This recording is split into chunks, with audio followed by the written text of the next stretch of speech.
ನಾಡಿದ್ದು 10ನೇ ತಾರೀಕಿನಂದು ನಮ್ಮ ರಾಜ್ಯದ ಚುನಾವಣೆ ಜರುಗಲಿದೆ. ಮಂಗಳೂರು ಕ್ಷೇತ್ರದಿಂದ ನಾವಿಲ್ಲಿ ಕುಲಾಲ ಸಮಾಜದ ಮುಖಂಡರು ಸೇರಿದ್ದೇವೆ. ಇವತ್ತು ಒಂದು ಪಕ್ಷ ಸಾಮಾಜಿಕ ನ್ಯಾಯ ಕೊಡುವುದಾದರೆ ಅದು ಭಾರತೀಯ ಜನತಾ ಪಾರ್ಟಿ ಮಾತ್ರ. ಆ ನಿಟ್ಟಿನಲ್ಲಿ ಇವತ್ತು ನಾವೆಲ್ಲ ನಿಂತಿದ್ದೇವೆ ಅಂದರೆ ಈ ಒಂದು ಭಾರತೀಯ ಜನತಾ ಪಾರ್ಟಿಯ ಸಾಮಾನ್ಯ ಕಾರ್ಯಕರ್ತರಾಗಿದ್ದುಕೊಂಡು ನಾವು ಒಂದು ಹುದ್ದೆಗೆ ನಮ್ಮನ್ನು ಭಾರತೀಯ ಜನತಾ ಪಾರ್ಟಿ ಗುರುತಿಸಿದೆ. ಆ ನಿಟ್ಟಿನಲ್ಲಿ ಮಂಗಳೂರು ಕ್ಷೇತ್ರದಲ್ಲಿ ಸರ್ವಾಂಗೀಣ ಪ್ರಗತಿ, ಸರ್ವಾಂಗೀಣವಾದಂಥ ಅಭಿವೃದ್ಧಿಗಾಗಿ ಭಾರತೀಯ ಜನತಾ ಪಾರ್ಟಿ ಇವತ್ತು ಸತೀಶ್ ಕುಂಪಲನವರನ್ನು ಇಲ್ಲಿ ಅಭ್ಯರ್ಥಿಯಾಗಿ ನೇಮಿಸಿದೆ.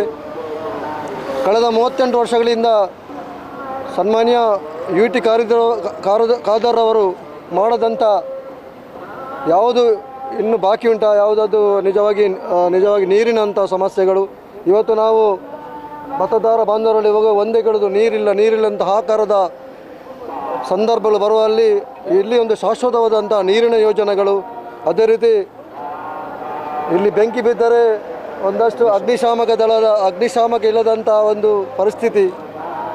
ನಾವು ಮಂಗಳೂರು ಕ್ಷೇತ್ರ, ಮಂಗಳೂರು ದಕ್ಷಿಣ, ಮಂಗಳೂರು ಉತ್ತರ ಆ ಕಡೆ ಗಮನಿಸುವಾಗ ಅಲ್ಲಿ ಶಾಸಕರು ಎಷ್ಟು ಅಭಿವೃದ್ಧಿ ಕಾರ್ಯಗಳನ್ನು ಮಾಡಿದ್ದಾರೆ ಅಂದರೆ ನಮಗೆ ಒಂಥರ ಮಂಗಳೂರು ಕ್ಷೇತ್ರ ನಮ್ಮೆಲ್ಲ ಜನತೆ ಈಗ ನಾವು ಮತದಾರರಲ್ಲಿ ಕೇಳುವಾಗ ಕೂಡ ಅವರು ಒಂಥರ ಬದಲಾವಣೆಯ ದೃಷ್ಟಿಯಿಂದ ಹೇಳ್ತಿದ್ದಾರೆ.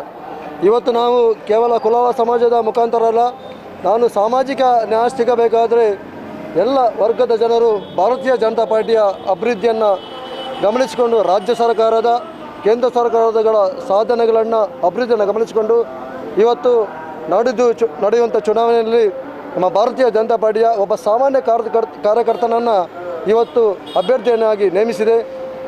ಎಲ್ಲರಿಗೆ ಸಿಗುವಂಥ ವ್ಯಕ್ತಿ ಸತೀಶ್ ಕುಂಪಲ ಅವರನ್ನು ಎಲ್ಲ ವರ್ಗದ, ಎಲ್ಲ ಸಮುದಾಯದ ಜನರು ಅವರನ್ನು ಬೆಂಬಲಿಸಬೇಕಾಗಿ ನಾನು ಈ ಮೂಲಕ ಕೇಳಿಕೊಳ್ತಾ ಇದ್ದೇನೆ.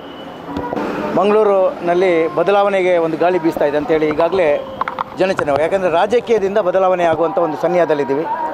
ಕಳೆದ ಹಲವಾರು ವರ್ಷಗಳಿಂದ ನಾವು ಈ ಉಳ್ಳಾಲ ವಿಧಾನಸಭಾ ಕ್ಷೇತ್ರದಲ್ಲಿ ಭಾರತೀಯ ಜನತಾ ಪಾರ್ಟಿಯ ಅಭ್ಯರ್ಥಿಯನ್ನು ನಾವು ಯಾವಾಗಲೂ ಅಪೇಕ್ಷೆ ಮಾಡ್ತಿರುವಂಥ ಸಂದರ್ಭ. ಆದರೆ ಈಗ ಈ ಬಾರಿ ಅದಕ್ಕೊಂದು ಕಾಲ ಗೂಡಿ ಬಂದಿದೆ.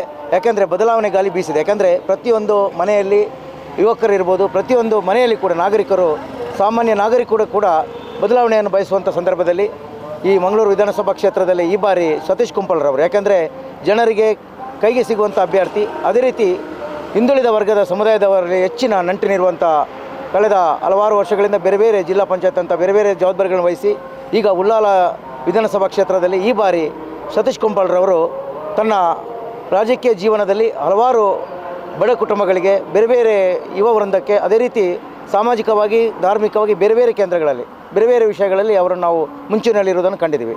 ಈ ಬಾರಿ ಉಳ್ಳಾಲದಲ್ಲಿ ಬದಲಾವಣೆಯ ವ್ಯವಸ್ಥೆ ಆಗಿದೆ ಅಂಥೇಳಿ ನಾವು ಈಗಾಗಲೇ ನಾವು ಹಿಂದುಳಿದ ಒಂದು ವರ್ಗದಲ್ಲಿ, ಅದೇ ರೀತಿ ಈ ಭಾಗದಲ್ಲಿ ಉಳ್ಳಾಲದಲ್ಲಿ ಇವತ್ತಿನ ಒಂದು ಏನೆಲ್ಲ ಸಮಸ್ಯೆ ಇದೆ, ನೀರಿನ ಸಮಸ್ಯೆ ಇರ್ಬೋದು, ಅಲ್ಲ ಆರೋಗ್ಯ ವಿಷಯದಲ್ಲಿ, ಆರೋಗ್ಯವಾದ ಅಭಿವೃದ್ಧಿ ವಿಷಯದಲ್ಲಿ ಇರ್ಬೋದು, ಬೇರೆ ಬೇರೆ ಮೂಲಭೂತ ಸೌಕರ್ಯಗಳ ವಿಷಯದಲ್ಲಿ ನಾವು ಏನೆಲ್ಲ ಅನುಭವಗಳಿದೆ ಅದು ನಾವು ಮನೆಯಲ್ಲಿ ಕೂತು ಮನೆಯ ಪರಿಸರದಲ್ಲಿ ಇದ್ದು ಅನುಭವದಲ್ಲಿ ಗೊತ್ತಾಗುತ್ತೆ. ಯಾಕೆಂದರೆ ಇವತ್ತು UT ಖಾದರ್ ಅವರು ಕೇವಲ ಒಂದು ವರ್ಗಕ್ಕೆ ಸೀಮಿತವಾಗಿ, ಕೇವಲ ಒಂದು ಭಾಗಕ್ಕೆ ಸೀಮಿತವಾಗಿ, ಕೇವಲ ಅವರಿಗೆ ಏನು ಬೆಂಬಲ ಇರ್ತದೆ ಆ ಬೆಂಬಲಿಗರ ಪರವಾಗಿ ಅವರು ಕೆಲಸ ಮಾಡ್ತಾಯಿದ್ದಾರೆ. ಆದರೆ ಇಲ್ಲಿ ಹಾಗೆಲ್ಲ ಸತೀಶ್ ಕುಂಪಲ್ರವರು ಬಂದರೆ ಸಾಮಾನ್ಯವಾಗಿ ಸಾಮಾನ್ಯರಲ್ಲಿ ಪ್ರತಿಯೊಬ್ಬರಿಗೂ ಕೂಡ ಮೂಲಭೂತವಾದ ಶೈಕ್ಷಣಿಕವಾಗಿರ್ಬೋದು, ಬೇರೆ ಬೇರೆ ಮೂಲಭೂತ ವ್ಯವಸ್ಥೆಗೆ ಅವರು ಕಟಿಬದ್ಧರಾಗಿ ಅವರು ತಮ್ಮ ಕೆಲಸವನ್ನು ಮಾಡ್ತಾರೆ ಅಂತ ಹೇಳುವಂಥ ಪ್ರಾಮಾಣಿಕ ನಂಬಿಕೆಯಿಂದ ಈ ಬಾರಿ BJPಗೆ ಒಂದು ಅವಕಾಶ ಕೊಡೋದು ನಮ್ಮೆಲ್ಲರ ಕರ್ತವ್ಯ. ಅದೇ ರೀತಿ ನಾವು ಈ ಬಾರಿ ಅತ್ಯಧಿಕ ಬಹುಮತದಿಂದ BJPಯನ್ನು ಗೆಲ್ಲಿಸಬೇಕು ಅಂತೇಳಿ ಮಂಗಳೂರು ವಿಧಾನಸಭಾ ಕ್ಷೇತ್ರದಲ್ಲಿ, ವಿಧಾನಸಭೆಯಲ್ಲಿ ಉಳ್ಳಾಲದ ಭಾಗದಲ್ಲಿ ಏನೆಲ್ಲ ಒಂದು ಮೂಲಭೂತ ಅವಶ್ಯಕತೆ ಇದೆ ಅದನ್ನು ಜನರಿಗೆ ಮತ್ತು ವ್ಯವಸ್ಥೆಯನ್ನು ಕಲ್ಪಿಸುವಂಥ ನಿಟ್ಟಿನಲ್ಲಿ ಸತೀಶ್ ಕುಂಪಲ್ರವರು ಈ ಬಾರಿ ಉತ್ತಮ ಬಹುಮತದಿಂದ ಜಯಶಾಲಿಯಾಗಿ ಬರಬೇಕಂತೇಳಿ ಅಪೇಕ್ಷೆಯಲ್ಲಿ ನಾವು ಕೂಡ ಇದ್ದೀವಿ. ಅದೇ ಇವತ್ತಿನ ಈ ಒಂದು ಅಭಿವೃದ್ಧಿ ವಿಷಯದಲ್ಲಿ ಈಗಾಗಲೇ ನಾವೆಲ್ಲರೂ ನೋಡ್ತಾ ಇದ್ದೀವಿ. ಯಾಕೆಂದರೆ ಮಾಧ್ಯಮದಲ್ಲಿ, ಬೇರೆ ಬೇರೆ ಸೋಷಿಯಲ್ ಮೀಡಿಯಾದಲ್ಲಿ ಎಲ್ಲರೂ ನೋಡ್ತಾ ಇದ್ದೀವಿ. ಯಾಕೆಂದರೆ ಅಭಿವೃದ್ಧಿ ಪರ ಕೆಲಸ ಎಲ್ಲಿ ಆಗ್ತದೆ ಅಲ್ಲಿ ಜನಗಳಿಗೆ ಆ ಮೂಲಭೂತ ಸೌಕರ್ಯ ಸಿಕ್ಕಿದಲ್ಲಿ ಮುಂದಿನ ನಿರಂತರವಾದ ಅಭಿವೃದ್ಧಿಗೆ ಒಂದು ಉತ್ತಮ ಅಭ್ಯರ್ಥಿ ಅವಶ್ಯಕತೆ ಅಂದಲ್ಲಿ ಅದು ಸತೀಶ್ ಕುಂಪಲ ಈ ಬಾರಿ ಬರಬೇಕು. ಎಲ್ಲರೂ ಕೂಡ ಅದಕ್ಕೆ ಒಮ್ಮತದ ಅಭಿಪ್ರಾಯ ತಗೊಂಡು ಈ ಬಾರಿ ಅತ್ಯಧಿಕ ಬಹುಮತದಿಂದ ನಮ್ಮ ಸತೀಶ್ ಕುಂಪಲ್ರವರು ವಿಜಯಶಾಲಿ ಆಗಬೇಕಂತೇಳಿ ನಾವು ಕೂಡ ನಮ್ಮ ಉಳ್ಳಾಲ ಬಾಂಧವರು, ಅದೇ ರೀತಿ ನಾವು ನಮ್ಮ ಎಲ್ಲ ಉಳ್ಳಾಲ ಪರಿಸರದವರು ಎಲ್ಲರ ಅಭಿಪ್ರಾಯದಲ್ಲಿ ನಾನು ಕೂಡ ಅದಕ್ಕೆ ಅಭಿವ್ಯಕ್ತ ವ್ಯಕ್ತಪಡಿಸ್ತೀನಿ. ಈ ಬಾರಿ ಸತೀಶ್ ಕುಂಪಲ್ರವರು ವಿಜಯಶಾಲಿಯಾಗಿ ಬರಬೇಕಂತೇಳಿ ನಮ್ಮ ಅನಿಸಿಕೆ.